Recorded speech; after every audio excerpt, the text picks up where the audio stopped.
Hi, hello, welcome back to my channel RJ Creates. I hope you all are good. మేము ఈరోజైతే Sunday blog చేస్తున్నాను.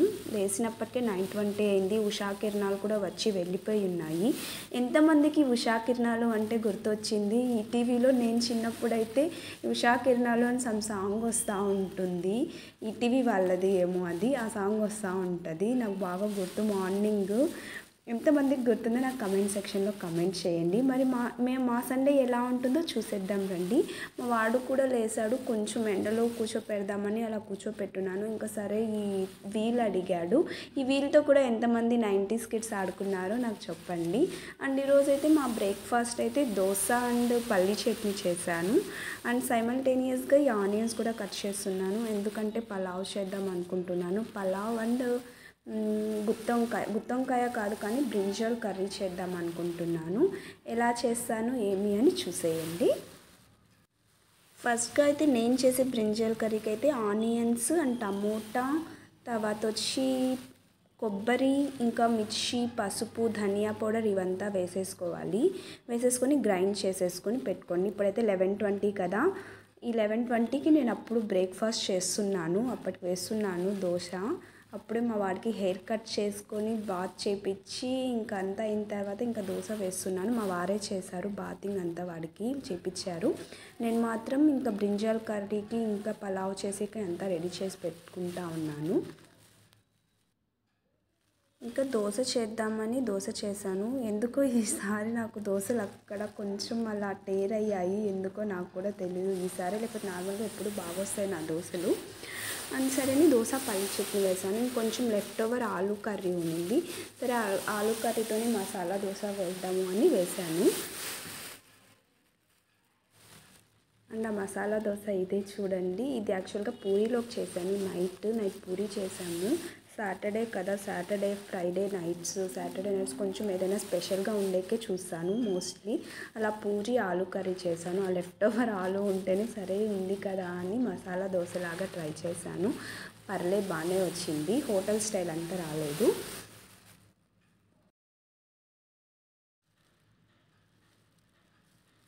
ఆలూ మసాలా దోశ కూడా అయిన తర్వాత ఇంకా బ్రేక్ఫాస్ట్కి అయితే మొత్తం దాన్ని కొంచెం ఆలూ మొత్తం అది కొంచెం రోస్ట్ అయ్యే వరకు పెట్టేసుకొని దోశని ఫ్లిప్ చేసేసుకోండి. అయిపోతుంది మీకు దోశ. ఇది బిగినర్స్కి మాత్రమే. నా లాంటి వాళ్ళు ఎవరైనా ఉంటారు కదా, కుకింగ్ అంటేనే టచ్ లేకుండా ఆఫ్టర్ మ్యారేజ్ మాత్రమే స్టార్ట్ చేసిన వాళ్ళకన్నమాట. ఇంకా మా బాబుకు కూడా వేసిచ్చేసాను, షాహిద్ కూడా. వాడు తింటున్నాడు. సెల్ఫ్ ఫీడింగ్ అన్నది అలవాటు చేస్తున్నాను నేను. ఎందుకంటే ఇంకా స్కూల్కి వెళ్ళినా కూడా సెల్ఫ్ ఫీడింగ్ అనేది ఉండాలి కదా వాళ్ళకి. సో అలవాటు చేస్తున్నాను. And at the same time ఇది మసాలా వేసుకున్నాను కదా, దాన్ని బౌల్లో తీసేసుకొని గ్రైండ్ చేసుకున్న మసాలాని ఇలా బ్రింజల్స్ 4గా కట్ చేసేసుకొని దాంట్లోకి ఈ స్టఫ్ అన్నది పెట్టుకోండి. ఆ మసాలా అన్నది స్టఫ్ చేసుకోండి దాంట్లోకి. మంచిగా మనం గుత్తొంకాయకి అయితే ఎలా చేస్తామో ఆ విధంగానే స్టఫ్ చేసుకోండి. నేను చూపిస్తున్నాను కదా, అలా స్టఫ్ చేసుకోండి మసాలాని. ఈ మసాలా అయితే ఏమేమి వేసానో ఇంకొకసారి చెప్తాను చూడండి. టమోటాస్, ఆనియన్స్, మిర్చి, కొబ్బరి, పసుపు, ధనియా పౌడర్, కొంచెం నువ్వులు, ఫ్రై చేసుకున్న నువ్వులు వేసుకోండి చాలు. అంతే. ఇలా స్టఫ్ చేసేసుకోండి. తర్వాత 4గా కట్ చేసేసుకొని బ్రింజాల్ని ఇలా స్టఫ్ చేసుకొని సైడ్కి పెట్టుకోండి. తర్వాత నేను బ్రింజాల్ కర్రీ ఎలా చేస్తాను అన్నది కొద్దిసేపు తర్వాత చూపిస్తాను. ఎలా చేశాను ఏమి అన్నది బ్రింజాల్ కర్రీ. నేను 5 or 6 బ్రింజాల్స్ తీసుకొని ఉన్నాను. దానికి ఈ క్వాంటిటీ చేసుకున్నాను మసాలా అయితే. మీరు క్వాంటిటీని బట్టి ఎన్ని బ్రింజాల్స్ వేస్తున్నారు, మీ ఇంట్లో ఎంత మెంబర్స్ ఉన్నారో ఆ క్వాంటిటీని బట్టి చేసుకోండి. మసాలా కానీ ఆనియన్స్, ఇవి మసాలా చేసేటప్పుడు ఆనియన్స్ అది చేసుకునేకి. మా వాడు ఎక్కడికి వెళ్తున్నాడో తెలుసా? మీట్ షాప్కి వెళ్తున్నాడు. చికెన్ తీసుకొచ్చేకి వెళ్తున్నాడు. చూడండి రెడీ అయిపోయాడు. మా వాడి హెయిర్ కట్ చూడండి. మా వాడి హెయిర్ కట్ గురించి ఎందుకు చెప్తున్నానంటే, మేమే చేసాము hair cut for the first time అన్నమాట. హెయిర్ కట్ వీడికి ఈరోజు మేమే చేసాము. ఎలా ఉంటుంది చూద్దాము, ట్రై చేద్దాము అని. బాగానే వచ్చింది. నాకైతే బాగుందని అనిపించింది. మరి మీకు ఎలా అనిపించింది నాకు కమెంట్ సెక్షన్లో కమెంట్ చేయండి. వీరు వెళ్ళారు చికెన్ షాప్కి, తీసుకొచ్చేసారు కూడా చికెన్. ఇంకా అదేదో ఇచ్చారు యాక్టివిటీ అంట వీళ్ళకి. స్ప్రింగ్ యాక్టివిటీ కోసం అయితే కలర్ పేపర్స్ తీసుకొచ్చున్నాడు. బోట్ ఆర్ ర్యాకెట్ చేయాలంట. తర్వాత వచ్చి పేపర్ క్రంబ్లింగ్ చేయాలంట. స్ప్రింగ్ సీజన్ ట్రీ ఇచ్చున్నారు దానికి. తర్వాత వచ్చి కొద్దిసేపు టీవీ చూడనిచ్చాను, నాకు పని ఉంది కాబట్టి కొద్దిసేపు చూసుకొని, మార్నింగ్ నుంచి చూడలేదు కదా, కొద్దిసేపు స్క్రీన్ టైం ఇచ్చాను. ఇంకా మనమైతే చికెన్ని మ్యారినేట్ చేసుకుందాం రండి పలావ్ చేసేకైతే. నేను మొత్తం ఫుల్ డీటెయిల్గా అయితే తీయలేదు కానీ వీడియో అక్కడక్కడ తీసాను, షూట్ చేస్తున్నాను. చూడండి మీరు కానీ మొత్తం కావాలి ప్రాసెస్ అంతా అంటే వీడియోస్ ఉన్నాయి నా వ్లాగ్లో, ఒకసారి చూడండి. చికెన్ అయితే వాష్ చేసుకున్న తర్వాత అల్లం వెల్లుల్లి పేస్ట్ అండ్ మిర్చి పౌడర్ అండ్ ధనియా పౌడర్, తర్వాత పసుపు కొంచెం వేసుకొని, నిమ్మరసం కొంచెం దాంట్లో వేసుకోండి, జ్యూస్ అది. మీకు నేను ఇది ఏదైతే వేస్తున్నానో నేను చికెన్కి మాత్రమే వేస్తున్నాను, మసాలా హోల్ రైస్కి కాదు, ఇది పలావ్ మాత్రమే. ఒకసారి నా ప్రాసెస్ అన్నది చూడండి. ఇది నా స్టైల్ ఆఫ్ చికెన్ బిర్యానీ, ఒకసారి చూడండి మీకు కూడా ఐడియా వస్తుంది. తర్వాత ఇలా మొత్తం మసాలాలు వేసుకుంటాం కదా, దాంట్లోనే కొంచెం కసూరి మేతి మంచిగా క్రష్ చేసి వేసుకోండి. ఆ తర్వాత క్రష్ చేసుకున్న తర్వాత మంచిగా ఈ మసాలా మొత్తము ముక్కలకి పట్టే విధంగా మంచిగా మిక్స్ చేసుకోండి. కసూరి మేతి ఎక్కువ వేసుకున్నా కూడా మంచి స్మెల్ ఉంటుంది, ఏం ప్రాబ్లం లేదు, మేతినే కదా అది న్యాచురల్లీ. మీకు కావాలంటే మీరు మెంతాకు ఉంటుంది కదా, దాన్ని డ్రై చేసుకొని కూడా స్టోర్ చేసుకోవచ్చు, అది కూడా బాగుంటుంది. ఇలా మంచిగా ముక్కలకంతా పట్టేటట్టుగా మసాలా మంచిగా మసాజ్ చేయండి దానికి, అప్పుడే మనకి టేస్టీగా ఉంటుంది, ముక్కలు అన్నది జ్యూసీగా ఉంటాయి. తర్వాత నేను చికెన్ అయితే 1 kg తీసుకున్నాను అండ్ రైస్ అయితే 1 kg 250 grams తీసుకున్నాను, అందుకోసమే ఇంత పెద్ద వెజిల్ పెట్టుకున్నాను. తర్వాత ఇలాంటి వెజిల్ తీసుకోండి, మనకి సరిపోయేటట్టు వెజిల్ తీసుకొని ఆయిల్ వేసుకోండి. ఆయిల్ వేసుకున్న తర్వాత మీకు ఎంత ఆయిల్ అనుకుంటున్నారో అంత ఆయిల్ వేసుకోండి, ఎంత ఆయిల్ పడుతుందో అంత ఆయిల్ వేసేసుకొని ఆయిల్ని బాగా హీట్ కానివ్వండి. వేడైన తర్వాత ఆయిల్ బాగా దీంట్లోనే ఘీ వేసుకోండి.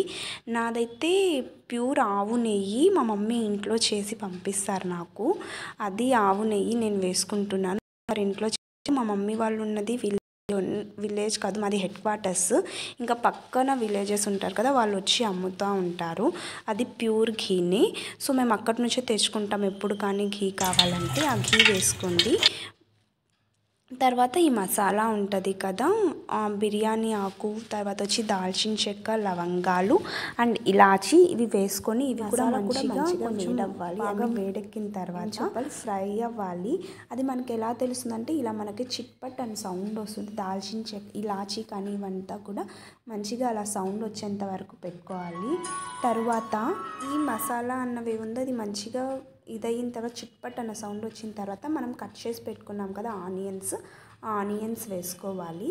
నేనైతే నాది క్వాంటిటీ కొంచెం ఎక్కువే కాబట్టి నేను ఎక్కువ ఆనియన్స్ కట్ చేసుకున్నాను. క్వాంటిటీని బట్టి ఆనియన్స్ కట్ చేసుకోండి. ఆనియన్స్ మొత్తం వేసుకున్న తర్వాత ఆనియన్స్ని మంచిగా ఫ్రై చేసుకోండి. ఆనియన్ ఎప్పుడు కూడా మంచిగా బ్రౌనిష్ కలర్లోకి రావాలి, లైట్ గోల్డెన్ కలర్లోకి రావాలి. రైస్కి అయితే మీరు ఏ రైస్ అయినా చేయండి, లైక్ పలావ్ కానివ్వండి, బిర్యానీ కానివ్వండి, ఇంకా బగారా రైస్ ఇలాంటివి చేస్తాం కదా, జీరా రైస్, బగారా రైస్, వీటికన్నిటికి కూడా ఆనియన్స్ అనేవి మనకు మంచిగా బ్రౌన్ కలర్లో రావాలి. నేను ఇటు సైడ్ వచ్చి చెప్పాను కదా బ్రింజాల్ కర్రీ చేస్తున్నాను అని, నా స్టైల్ ఆఫ్ గుత్తి వంకాయ, దానికి కూడా అంతా రెడీ చేసేసుకున్నాను కదా, అప్పుడే చూపించాను.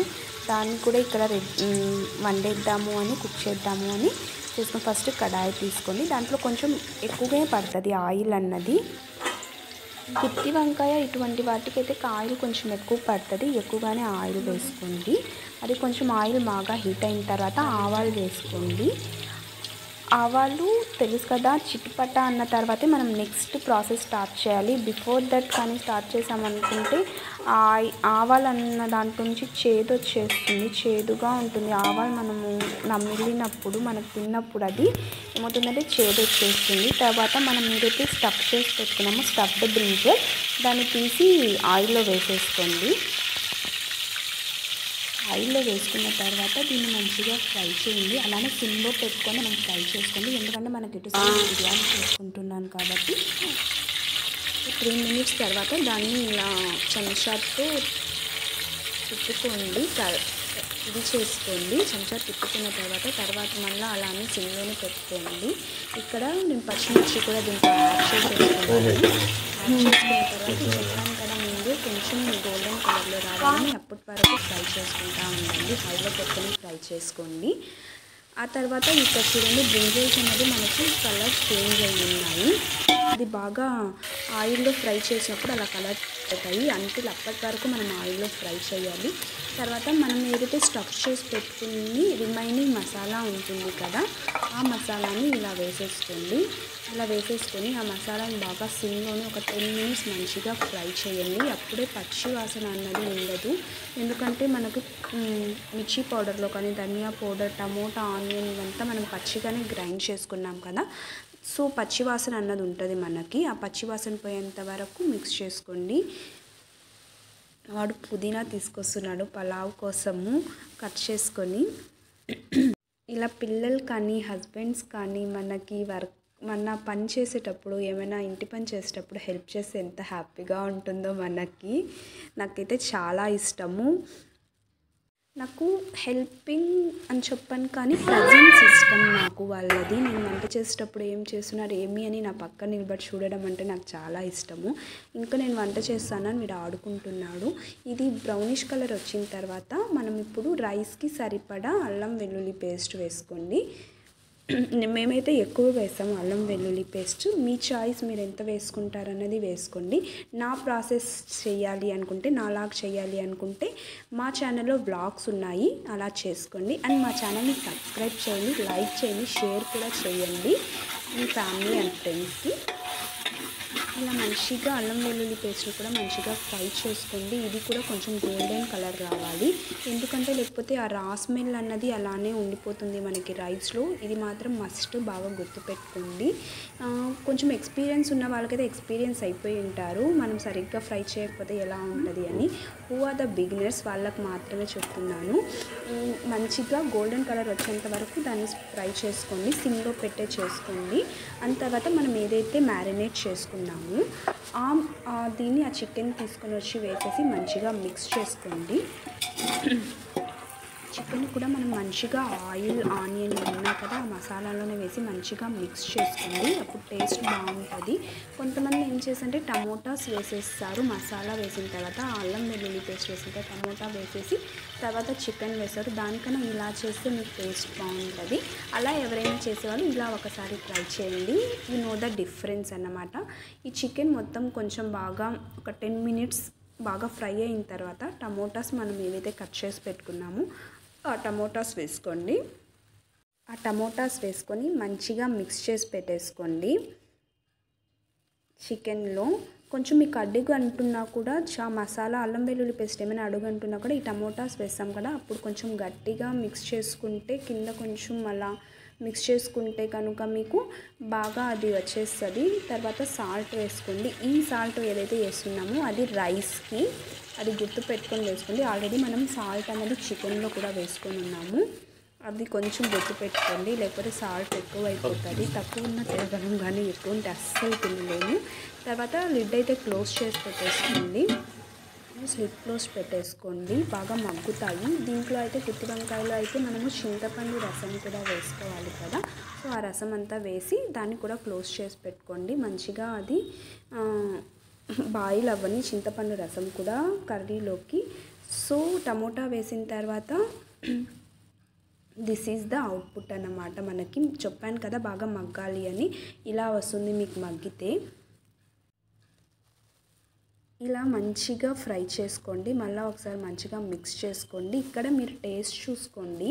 టేస్ట్లో మీకు కావాలంటే ఏమైనా తక్కువ ఉన్నాయంటే లైక్ సాల్ట్ కానివ్వండి, మిర్చి కానివ్వండి తక్కువ ఉన్నాయంటే ఈ స్టేజ్లో వేసేసుకొని మంచిగా ఫ్రై చేసుకోండి. ఎందుకంటే తర్వాత వేసుకుంటే మీకు రా స్మెల్ వస్తుంది. తర్వాత మీరు ఎంత రైస్ అయితే తీసుకున్నారో 1:2 రేషియో వాటర్ వేసుకోండి. లైక్ 1 కప్ ఆఫ్ రైస్ అంటే 2 కప్స్ ఆఫ్ వాటర్ తీసుకోవాలి. ఆ రేషియోలో తీసుకోండి వాటర్ అన్నది. వేసుకొని తర్వాత వాటర్ మంచిగా బాయిల్ అయిన తర్వాత మనము రైస్ రైస్ వేసుకునేయండి. మనం ఏదైతే సోక్ చేసి పెట్టుకున్నామో ఆ రైస్ వేసుకోండి. రైస్ వేసుకున్న తర్వాత ఒక 2 to 4 మినిట్స్ తర్వాత ఒకసారి టేస్ట్ చూడండి. సాల్ట్ మనకు సరిపోయిందా అని. సరిపోతే ఓకే, సరిపోకపోతే కొంచెం సాల్ట్ వేసుకోండి. మా వాడైతే చూడండి టేస్ట్ చూస్తున్నాడు. యాక్చువల్గా ఇంతకుముందే నేను చూశాను అనమాట. సో వాడు టేస్ట్ చూడాలంట, అందుకోసం ఇచ్చాను. నేను టేస్ట్ చూస్తాను అంటే స్పూన్తో చెంచా తీసుకున్నాను. మళ్ళీ కాలుతుంది కదా అని స్పూన్ ఇచ్చాను. స్పూన్తో టేస్ట్ చూస్తున్నాడు. ఎలా ఉంది అని అడుగుతున్నాను. వేడిగా ఉంది అని చెప్పాడు అక్కడే నాకు. ఎలా ఉంది అంటే యమ్మీ అంట. ఇంకా కావాలని చెప్తున్నాడు అభి హోనా అని. ఏమైనా చేయండి, ఇలాంటి పలావ్ కానీ బిర్యానీ, చికెన్, మటన్ కర్రీస్ కానీ దాని అవుట్పుట్ మనకు ఈ స్టేజ్లోనే తెలిసిపోతుంది ఎంత టేస్టీగా వస్తుంది అని. ఎందుకంటే మనం ఏదైతే గ్రేవీ చేసి పెట్టుకుంటామో ఆ గ్రేవీలో ఎంత టేస్టీ ఉంటుందో ఆ గ్రేవీ అంత టేస్టే మనకి అన్నంలో కూడా వస్తుంది అని మనం ఫస్ట్ ఫిక్స్ అయిపోవాలి. సో ఆ గ్రేవీ టేస్ట్ అన్నది చూసుకోండి. ఏమైనా సరిపోకపోతే ఆ గ్రేవీ టైంలోనే మీరు అడ్జస్ట్ చేసుకోండి, స్పైసెస్ ఏమైనా కానివ్వండి. మా పలావ్ అయితే రెడీ అయిపోయింది. At the same time brinjal curry కూడా రెడీ అయిపోయింది. ఇప్పుడే తీసి సరే అని చూద్దాము అని చూస్తున్నాను. నేనైతే ఈరోజు ఒక టూ మెంబర్స్కి రైస్ ఇద్దాము అనుకుంటున్నాను. సో అని ఇంకా రైస్ ఇవ్వాలి కదా. మా దగ్గరలో అయితే ఎవరు ఉండరు, కానీ కొంచెం ఒక 2 కిలోమీటర్స్ అలా వెళ్తే అక్కడ ఉంటారు. సో అందుకోసమని ఆ లీఫ్ ప్లేట్స్ తెచ్చాను. వాటిలో యాక్చువల్గా సిల్వర్ బాక్సెస్ ఉంటాయి కదా మనకి షాప్స్లో దొరుకుతాయి కదా. ఆ బాక్సెస్లో అయితే చాలా తక్కువ పడుతుంది. మనం ఇచ్చేది కనీసం ఒక్కరికైనా ఫుల్గా ఉండాలి. కాబట్టి నేను ఇలా ఇస్తున్నాను. వీటిలో అయితే చాలా ఎక్కువ పడుతుంది. Brinjal curry and chicken pulao ఇద్దాము అని. నేను దీనికి బ్రింజాల్ కర్రీని ఎందుకు చేశానంటే చిత్తూరు ఆంధ్ర సైడ్ కానివ్వండి, తమిళనాడు ఈ సైడ్ మనకి పలావ్లో కానీ బిర్యానీలో కానీ మా side brinjal curry and raita చేస్తారు. నేను రైతా చేయలేదు ఈసారి. ఎప్పుడు రైతా మేము రెగ్యులర్గా తింటూనే ఉంటాము. సో అని బ్రింజాల్ కర్రీ చేశాను. And brinjal curry and pulao ఇద్దాము అనుకున్నాను కాబట్టి ఇది చేస్తున్నాను.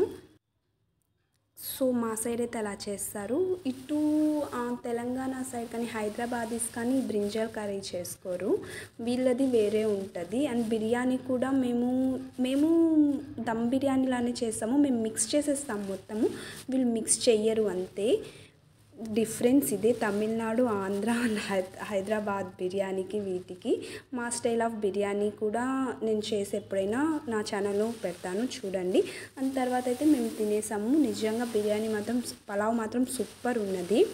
మీరు ఒకసారి పలావ్ ట్రై చేయండి. నేను చెప్పిన ప్రాసెస్లో చాలా యమ్మీగా ఉంటుంది పలావ్ అన్నది. నేనైతే ఆ రైస్ని ఇలా ప్యాక్ చేసేస్తున్నాను.